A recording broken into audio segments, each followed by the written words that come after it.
Good morning, or afternoon, or evening, whatever time it is that you're listening to this episode of The Morning Mindset. I'm glad that you're taking the time to set your mind in a direction of godly, wise living. That's really what this episode is really designed to do, is to spur you on, to encourage you, to give you some tools to help you set your mind in the right direction, because we are responsible before God to be intentional about that. Do you believe that? You probably do, or else you wouldn't be listening to this. But if you're just investigating this morning mindset, trying to figure out what this is all about, that's really it. I'm glad I could tell you right up front. This is designed to help you set your mind in the right direction, because we are responsible for every day of our lives to think along the lines of what God would have us think.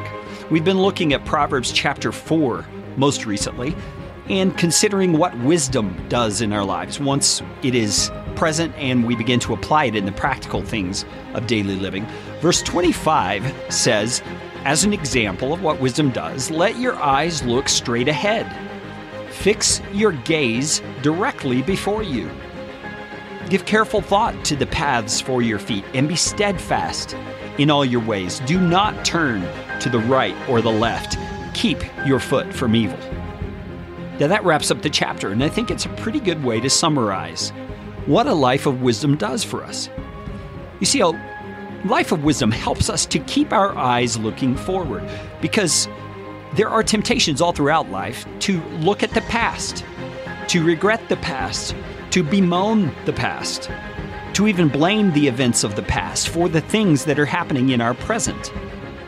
And you see, the present really is a mirage. I mean, this second is the present, and then it's gone. It's like water going over a waterfall. It never stops. And what we call the present is like right at the peak of that waterfall, right before the water drips over. And what is coming from behind cannot be changed.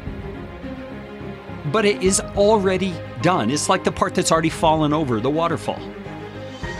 And we need to fix our eyes straight ahead. We need to look at what's coming and realize that our God and the wisdom He provides are sufficient for the day.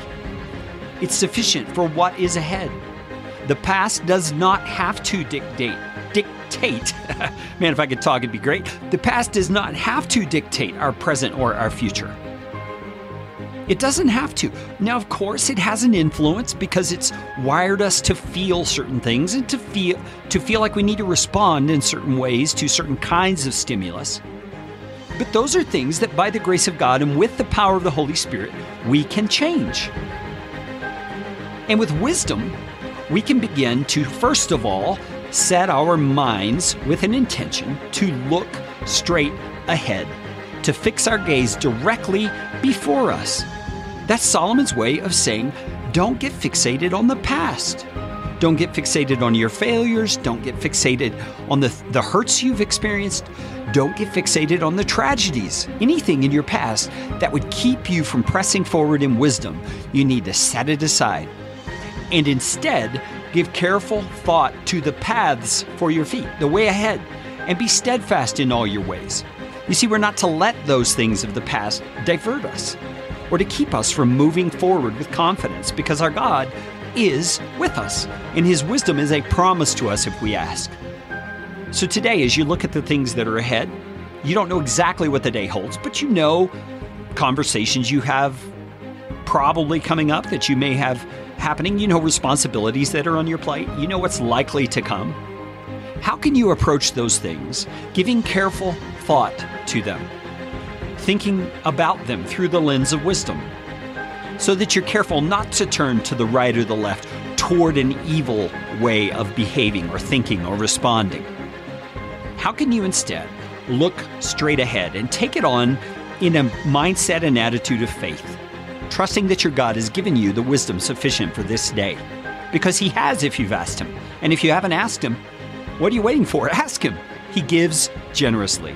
Let's talk again on The Morning Mindset tomorrow.